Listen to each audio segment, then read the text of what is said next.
Sobat Chef, kembali lagi bersama kita di podcast episode 10 Chef Talk to You dengan hashtag apa Ima? Cerita kita. Oke, kembali lagi bersama saya Rosi dan Saya Ima. dalam acara di sini kita melihat dua sosok yang tentunya udah kita hadirkan langsung bersama. Satu mungkin ada abang kita yang paling kece, paling ganteng, perwakilan dari mahasiswa salah satu universitas ya. Ini dia. Halo Bang Indra Alfarizi, apa kabar? Halo, alhamdulillah baik. Sehat ya Bang ya? Alhamdulillah. Iya. Abang ini adalah selain aktivis, fotografer, apalagi Bang? Sehariannya apa tuh Bang kira-kira? Game juga main fotografer. Gitu ya. Saya Tugas terakhir juga ya Bang ya? Terakhir, alhamdulillah. Iya. Oke, itu yang pertama. Nantinya Indra akan mewakili dari pelajar untuk membahas lebih dalam tahan dulu ya. Oke, selanjutnya Untuk narasumber kita yang kedua ya, salah satunya narasumber kita yang hebat juga nih di saat lagi sibuk kerja, tapi juga menyempatkan waktunya nih untuk kita di podcast kali ini, yaitu ada Bapak Iqbal. Halo Bapak. Halo, hai. iya. Bagaimana kabarnya Pak hari ini? Alhamdulillah sehat. Alhamdulillah sehat ya Pak. Iya, benar. Jarang-jarang loh ya seorang kepala Iya. kepala instansi bisa menghadiri podcast kita kali ini. Berarti Sobat Chef, kita lihat nantinya kita akan lihat sejauh apa informasi perkembangan yang akan kita siarkan langsung nanti. Tentunya hanya di podcast Chef Talk to You episode 10. Temanya apa Ima? Kalau tema kita pada hari ini adalah ngobrol bareng gitu Kak. Kirain goreng bakwan gitu ya. Kita ngobrol bareng dengan Jasara harja mengenai safety riding Kak. safety riding. Kenapa safety riding harus dikelola dengan chef? Ada Karena subnya ya? Ada deh, Apa temanya tuh tuh tentang episode 3 rentetan Mirat Chef gitu Kak. Jadi Iya. ada kado spesial dari Jasara Harja Kak. Kado spesial Jasara Harja episode 3, yaitu Kepo nggak sih? tahan dulu ya. Tahan dulu Oke, lah. tahan dulu. Ini bahas-bahas tentang kado spesial, kita tahan dulu. Oke, baik. Bapak Iqbal yang sama-sama berbahagia pada sore hari ini, tentunya Rosi sendiri penasaran nih Pak. Ya, kita tahu bahwa dapat kabar bahwa kemarin Chef alhamdulillah disupport ya. Bagi support sih dapat dukungan dari Jasara Harja. Kalau kami bahasakannya itu kayak kado ulang tahun. Karena kami punya rentetan Mirat itu episode 1 dengan RRI kemarin, dan episode 2, episode 3, dan seterusnya. Dan kali ini di episode 3, nanti kadonya itu adalah nih Sobat Chef, saya sampaikan ya. Kadonya adalah berupa talk show dari safety riding dengan salah satu SMK Pekanbaru. Coming soon. Ya, Ima ya? Iya. Coming soon Pak. Coming Kira-kira SMK mana nih? Ima, kira-kira. Karena Chef juga merupakan komunitas yang profesional gitu Kak. Jadi kita udah mensurvei dulu beberapa SMK di Pekanbaru dan akhirnya dapat satu SMK, yaitu SMK Farmasi Ikasari Pekanbaru Kak. Wah, spesial ya, akan menghadirkan 100 pelajar nantinya yang akan juga disupport dari kepala sekolah SMK Farmasi. Ini ngomong Pak, tadi pagi saya ditelepon sama captionnya. Halo sih, terima kasih atas tawarannya, nah gitu ya. Jadi mudah-mudahan nantinya bisa membantu adik-adik kita. Nah, tapi sayangnya Sobat Chef, tidak semua orang mengerti dengan safety riding. Nah, gitu. Iya. Kita dengarkan dulu ya. Menurut Bapak selaku kepala cabang dari Jasara Harja sendiri di cabang Riau, safety riding itu seperti apa urgensinya untuk pelajar? Mungkin bisa dijelaskan? Iya. Silakan. Jadi kawan-kawan, saya panggil kawan-kawan ya. Iya, boleh. Atau bestie ini. Iya. Oke, Boleh Pak, bestie. Jadi memang kenapa pentingnya safety riding bagi pelajar ya, dan juga termasuk mahasiswa sebenarnya. Karena data kami menunjukkan bahwa korban terbesar kecelakaan lintas jalan itu adalah usia pelajar dan mahasiswa. Itu sudah mencapai 32%. Itu cukup memprihatinkan bagi kami. Dan kita tahu nih, mereka ini generasi muda ya, harapan bangsa. Kita tidak ingin di antara mereka yang punya cita-cita tinggi menjadi korban kecelakaan lintas jalan yang sia-sia di jalan. Jadi makanya pentingnya safety riding bagi rekan-rekan kita, pelajar dan mahasiswa. Ini seperti itu. Iya, ngomong-ngomong nih, kan kita tahu tadi Bapak bilang ada pentingnya safety riding untuk pelajar. Nah, sejauh ini ada masalah apa Pak sebelumnya sehingga memang perlu kita edukasi pelajar dan adik-adik kita nantinya agar mereka bisa untuk lebih mengetahui lebih dalam terkait dengan safety riding itu? Ada pernah Ya. persoalan apa? Jadi sebenarnya gini, ini terkait dengan kebiasaan. Kebiasaan kita mengendarai suatu kendaraan, baik roda 2 atau apa di jalan. Nah, fenomena yang bisa kita lihat, ada yang berkendara tidak menggunakan helm, menggunakan HP, Iya. atau melawan arus. Belum lagi yang punya kecepatan yang melebihi dari batas kecepatan. Nah, itulah yang selama ini kita senantiasa mengedukasi oleh Jasara Harja atau rekan-rekan kami di kepolisian, dinas perhubungan, agar menyadarkan adik-adik kita, adik-adik mahasiswa, adik pelajar, ini loh dampak risiko kecelakaan apabila kita tidak tertib di jalan, kita tidak menjaga keselamatan diri sendiri dan pengguna jalan yang lain. Dampaknya cukup memprihatinkan. Dan kami sebenarnya miris ya kalau misalnya meskipun tugas kami itu di Jasa Raja hanya sekedar untuk menyerahkan santunan kepada korban laka lantas, tapi kalau kami berinteraksi dengan keluarga, dengan korban sendiri, itu nggak tega. Kita nggak tega melihatnya. Misalnya kalau misalnya anak-anak muda yang punya cita-cita yang cukup tinggi, mungkin bukan karena kesalahannya, tapi pengguna jalan yang lain, sehingga mengalami kecelakaan. Nah, itu membuat kita miris sebenarnya. Nah, iya, benar ya Ima ya. Kita juga ngerasa ya, terkadang memang kalau melihat pelajar di jalanan, kadang sesuka-sukanya nih Pak ya. Gitu. Gimana Ima?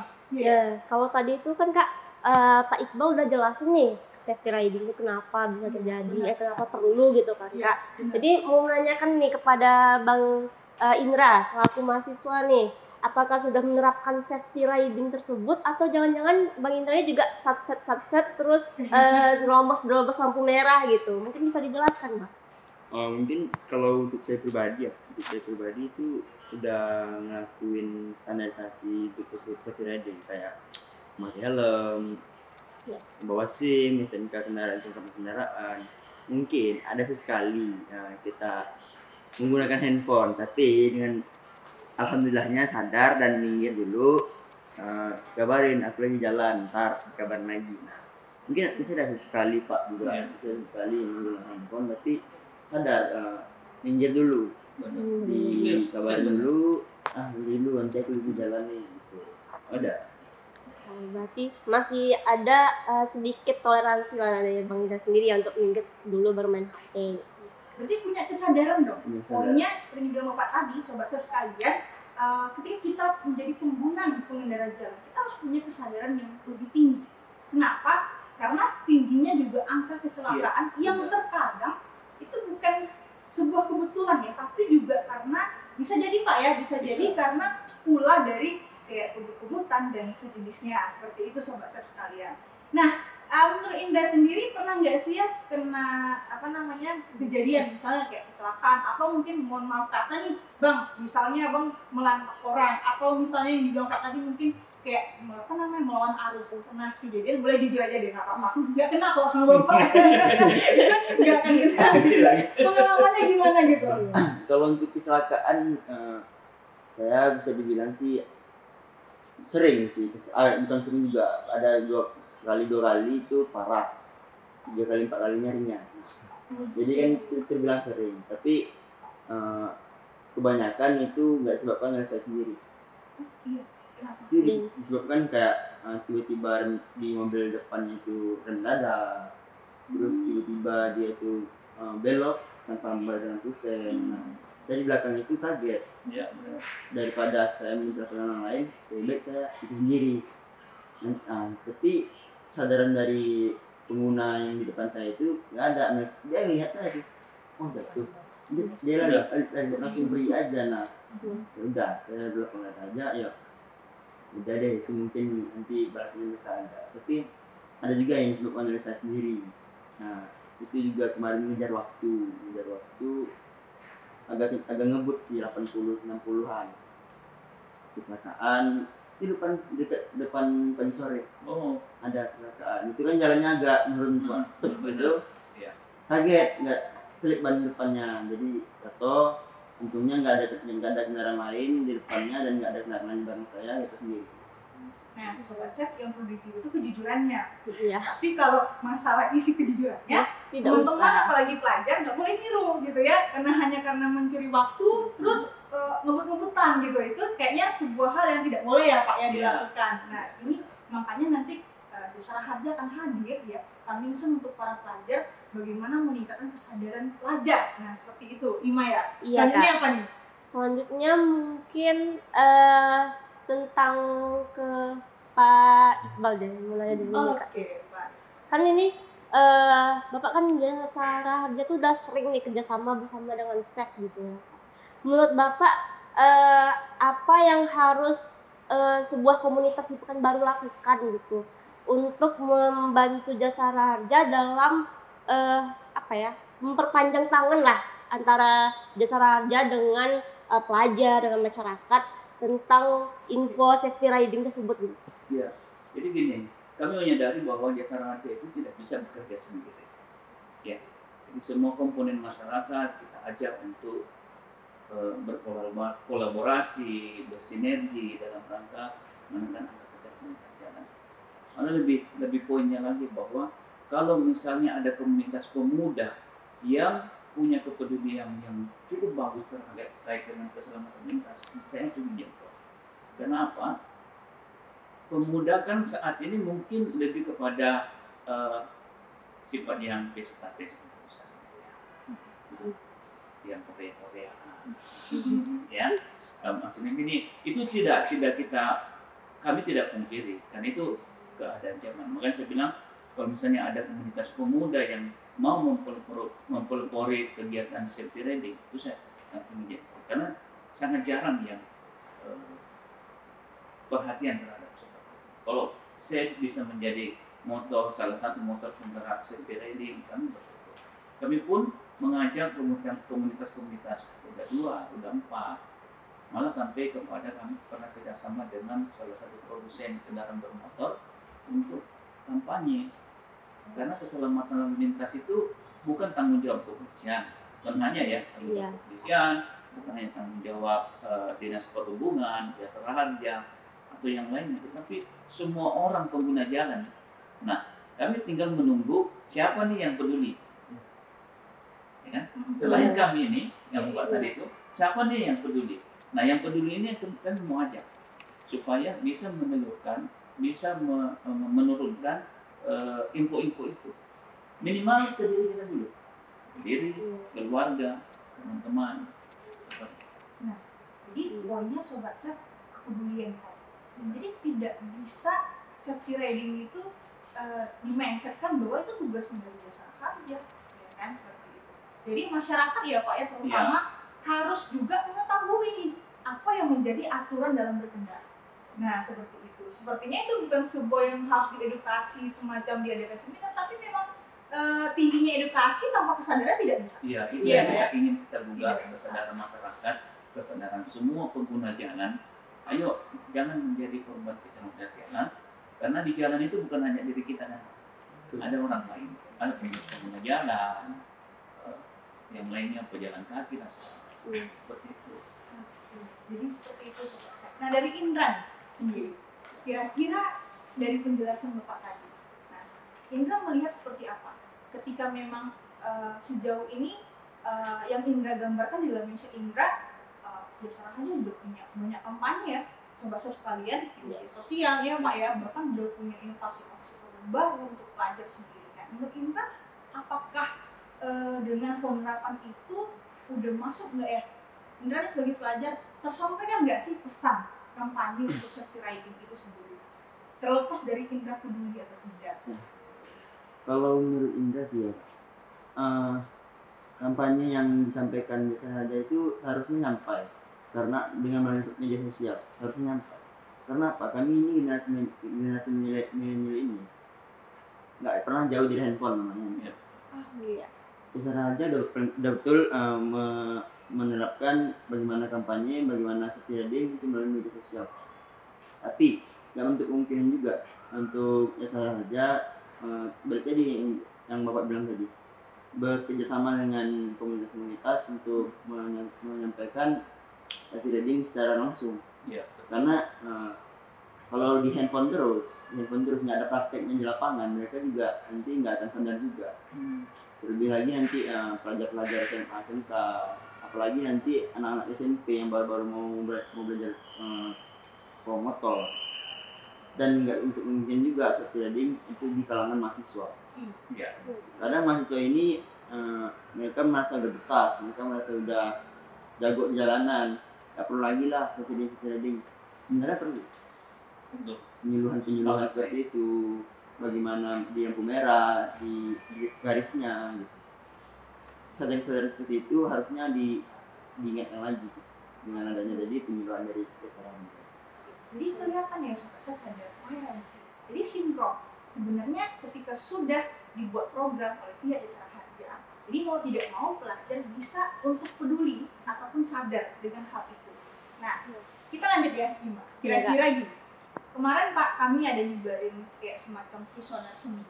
Nah, jadi dari kuesioner yang kami dapatkan itu, Ima, mereka masih bingung dan butuh pengetahuan, informasi dari Bapak sendiri terkait dengan bagaimana sih prosesi, maksudnya bukan proses ya, proses dari ketika memang pelajar itu kecelakaan atau mungkin kategorinya kecelakaan berat atau ringan dan seterusnya, dan itu dia melapor dengan jasa harja. Katakanlah dia mati di tempat, misalnya gitu Pak, mungkin minta informasi yang lebih detail seperti itu seperti apa, syaratnya seperti apa. Pasti nggak semuanya Pak yang mungkin bisa di backup. Nah, kita langsung dengarkan dari Bapak Kepala Cabang, Bapak Iqbal. Sebelum saya jawab itu, saya tadi setuju dengan Bang Indra bahwa semua memang harus peduli ya. Iya. Semua harus peduli.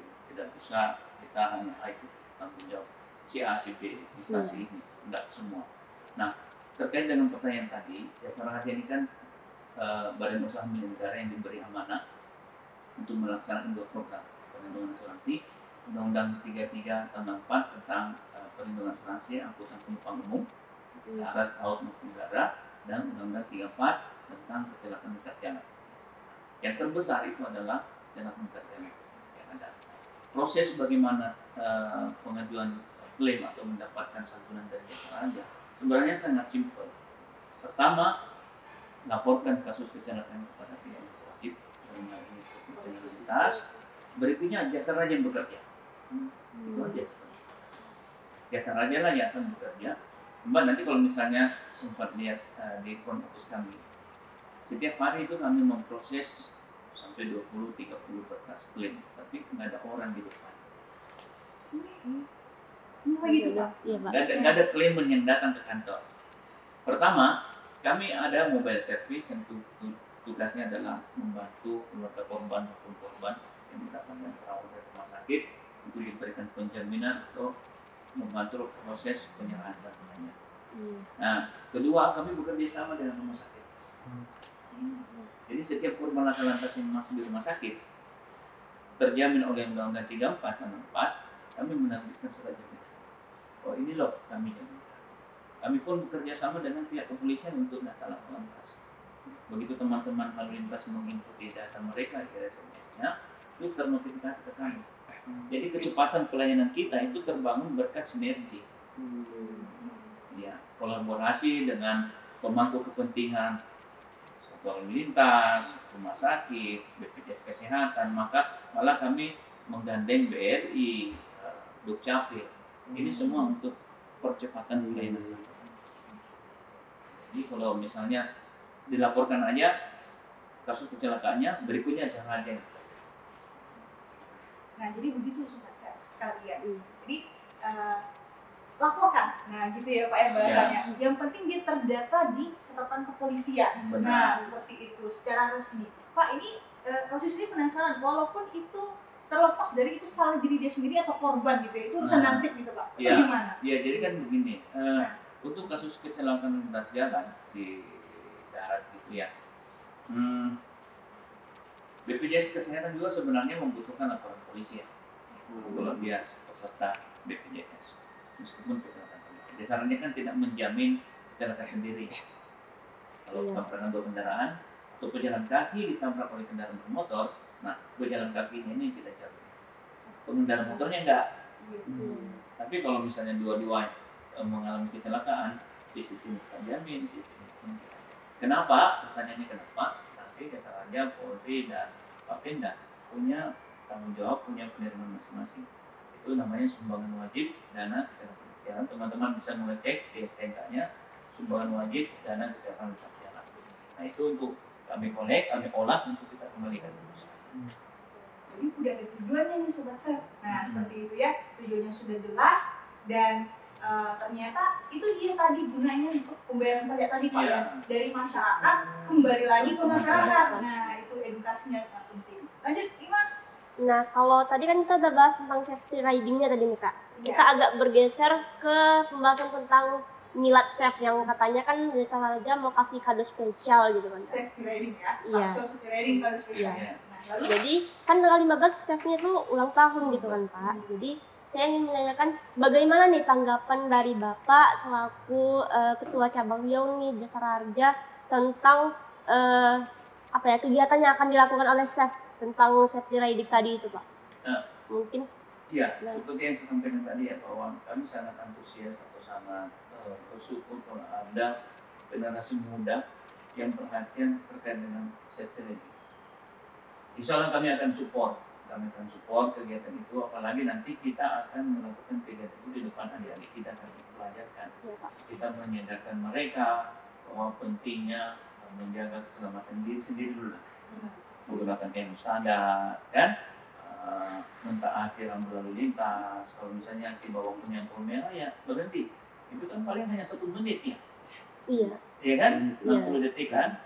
1 menit. Itu daripada kita buru 1 menit tapi fatal akibatnya. Jadi kalau misalnya nanti dilaksanakan, alhamdulillah kami sangat support, kami sangat mendukung. Dan sebenarnya bukan hanya Jasa Raja yang sangat mendukung itu. Teman-teman kami di Satuan Lalu Lintas itu pasti sangat senang. Karena mereka juga punya program yang sama untuk bagaimana sih menekan angka kecelakaan. Apalagi di Pekanbaru. Di Riau ini 4 wilayah terbesar yang banyak mengalami kecelakaan itu 1 Pekanbaru, 2 Kabupaten Kampar, Pelalawan dan Siak. Ini fokus kami nanti nih untuk bagaimana mengkampanyekan agar supaya mengurangi angka lantas ini. Gitu, Mbak. Iya. Nah dari Indra sendiri selaku pelajar, nah sobat-sobat sekalian Indra ini juga dulu bagian dari chef ya. Nah, oke, sekarang tidak gitu, ceritanya gitu, spill sedikit ya. Nah melihat mendengar bahwasannya chef nantinya akan diberikan kado spesial bisa melaksanakan talk show di safety riding di salah satu SMK. Indra gimana terhadap kegiatan tersebut selaku pelajar?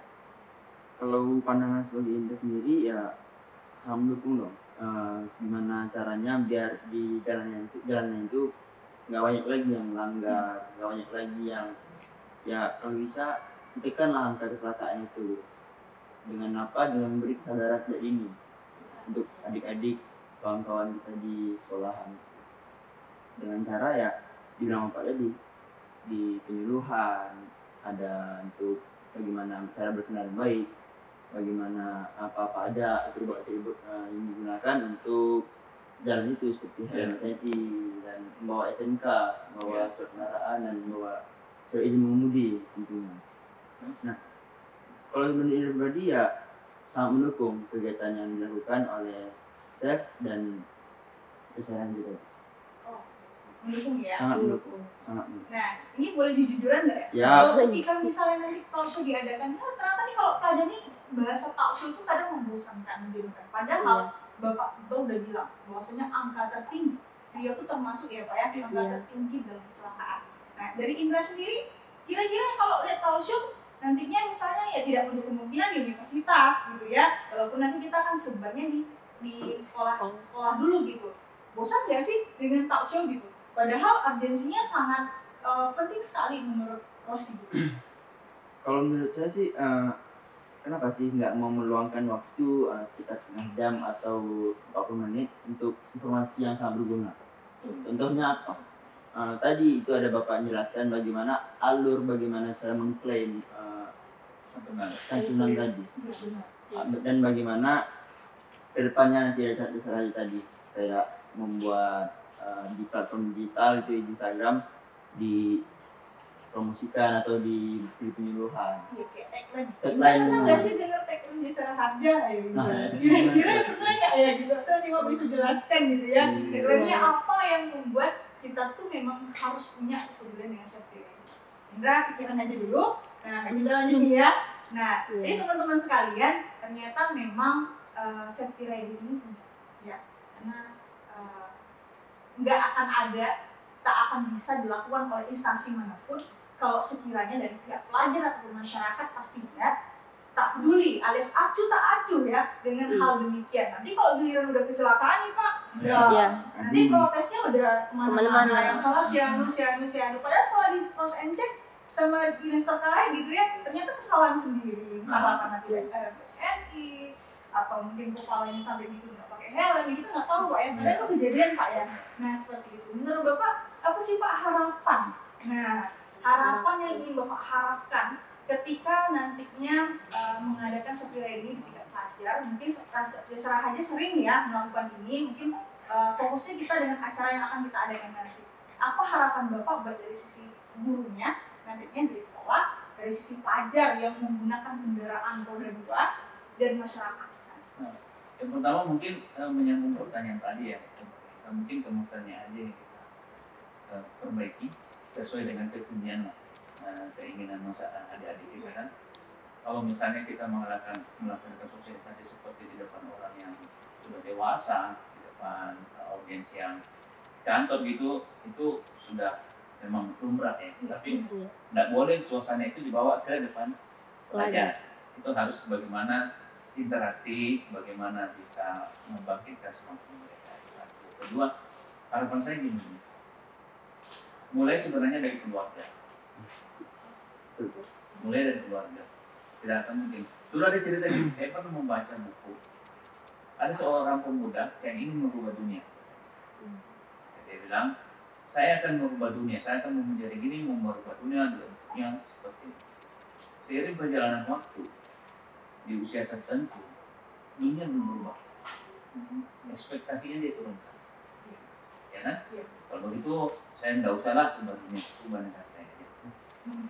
Seiring perjalanan waktu, turun lagi. Turun sampai dia menjelang tua, menjelang dia mengatakan, seharusnya saya merubah diri saya sendiri. Jadi, pentingnya kita merubah diri sendiri, keluarga, mulai dari keluarga minimal. Ciptakan budaya yang selamat. Misalnya orang tuanya mau keluar, anaknya jangan takut, Pak pakai helm, ya kan? Pak, spionnya gitu, tapi jangan takut. Anaknya pun gitu, orang tua pun harus menunggu, pakai helm nak, kan? Jadi dari kita harapan itu aja. Mulai dari diri kita sendiri, keluarga terdekat, ayo kita sama-sama untuk apa ini. Kita nggak bisa punya ekspektasi ya Pak ya untuk ibaratnya seluruhnya ini harus bisa berubah ya, itu nggak bisa. Dari diri kita sendiri dulu yang membuat kita bisa peduli dan sadar akan keselamatan berkendara ataupun mengendara. Nah gitu. Nah kalau tadi itu dari harapan Pak Iqbal, sekarang dari harapannya Bang Indra dulu nih. Harapan mengenai kegiatan safety, yaitu tentang safety riding itu apa kalau sebagai mahasiswa? Sebagai mahasiswa, harapan yang akan dilaksanakan ya? Iya. Yang dilaksanakan itu ya dari mungkin untuk guru-gurunya itu disampaikan ke sanak saudara, disampaikan ke keluarga, itu Pak Iqbal. Jadi ke keluarga dulu, ke anak-anaknya, suaminya, adiknya, abangnya gitu. Untuk dari siswanya ya kalian udah diberi penyuluhan gratis loh. Ayolah untuk menekan angka kecelakaan, untuk kebaikan kita bersama juga. Aplikasikan itu ke diri kalian. Satu lagi terakhir, jauh dekat pakailah helm. Kepala kalian nggak lebih keras daripada aspal. Asik, kepala kalian juga lebih keras daripada aspal. Ini Bang Indra nih, jargonnya keren nih. Bisa jadi sampel jargon Pak ya. Jadi seperti itu. Nah jadi mungkin sobat-sobat sekalian, seperti kita udah mau di penghujung ya. Iya, mumpung mungkin acara nanti nih Kak. sebelum kita tutup conclusionnya, kita pengen dapat dulu dari Bapak sendiri selaku kepala cabang. Dengan adanya nanti program ini, kita langsung to the point nih Pak, dengan SMK Farmasi. Nah nanti biar SMK bisa mendengar langsung agar kegiatan ini dapat berjalan dengan maksimal nantinya ya. Harapannya bukan untuk buat acaranya, tapi pesannya nyampe ke pelajarnya gitu. Nah menurut Bapak gimana? Mungkin pesan untuk sekolahnya. Iya, jadi SMK Farmasi Ikasari tunggu kedatangan kami, insya Allah kegiatan ini kita akan kemas sedemikian rupa supaya lebih menarik buat warga pelajar yang ada di sana ya. Jadi sasaran kita sebenarnya memang pelajar, tapi juga terkait dengan guru, agar supaya bagaimana membuat aturan di sekolah itu ke sekolah menggunakan roda 2 dengan harus pakai helm. Insya Allah kita akan berkegiatan di sana, berbagi informasi, berbagi pengetahuan. Mudah-mudahan niat baik kita ini menjadi ibadah di depan Allah SWT. Amin. Nah kalau tadi tuh mau nanya dulu terakhir Kak sebelum kita tutup ya kan. Jadi untuk Bang Indra sendiri nih, mungkin bisa lah ya karena udah pernah jadi bagian dari SEF gitu, doa dan harapannya untuk SEF selagi SEF kan lagi milat untuk 4 tahun gitu Bang, mungkin bisa Untuk harapan untuk SEF ya, SEF semoga semakin jaya, semakin baik ke depannya, lebih banyak program-program inspiratif bagi untuk pelajar, untuk mahasiswa, dan untuk kawan-kawan yang sedang tergabung di SEF dan sedang tergabung di penelitian ataupun lagi belajar di SEF. Belajarlah baik-baik di SEF kawan-kawan. Saya sudah merasakan sendiri satu hal, SEF nggak butuh kalian yang butuh SEF. Luar biasa ya, memang luar biasa sekali Bang Indra. Oke sobat-sobat sekalian, nah di penghujung ini kita dapat simpulkan bahwa nantinya insya Allah ya, kita harus ikut tanggal dulu nih Pak ya, kita ikut tanggal takutnya ada perubahan di sini. Kita soon ya, dimana kita soon akan mengadakan talk show safety riding di SMK Farmasi ya, Farmasi Ikasari Pekanbaru, yang sudah disampaikan yang Bapak tadi begitu urgentnya untuk melaksanakan kegiatan tersebut sebagai rentetan dari Milad SEF yang ke-4 tahun dan sebagai kado spesial bagi kami tentunya Pak seperti itu. Nah di akhir kata kami ucapkan terima kasih banyak atas partisipasi Bapak juga yang udah meluangkan waktu dan Indra ya. Iya. Nah untuk itu saya Rosi mohon undur diri. Saya Ima mohon undur diri juga. Terima kasih atas perhatiannya Sobat SEF, tetap ikuti terus podcast SEF Talk to You episode 10 hanya di @SEF_ID. Oke, terima kasih. Assalamualaikum warahmatullahi wabarakatuh.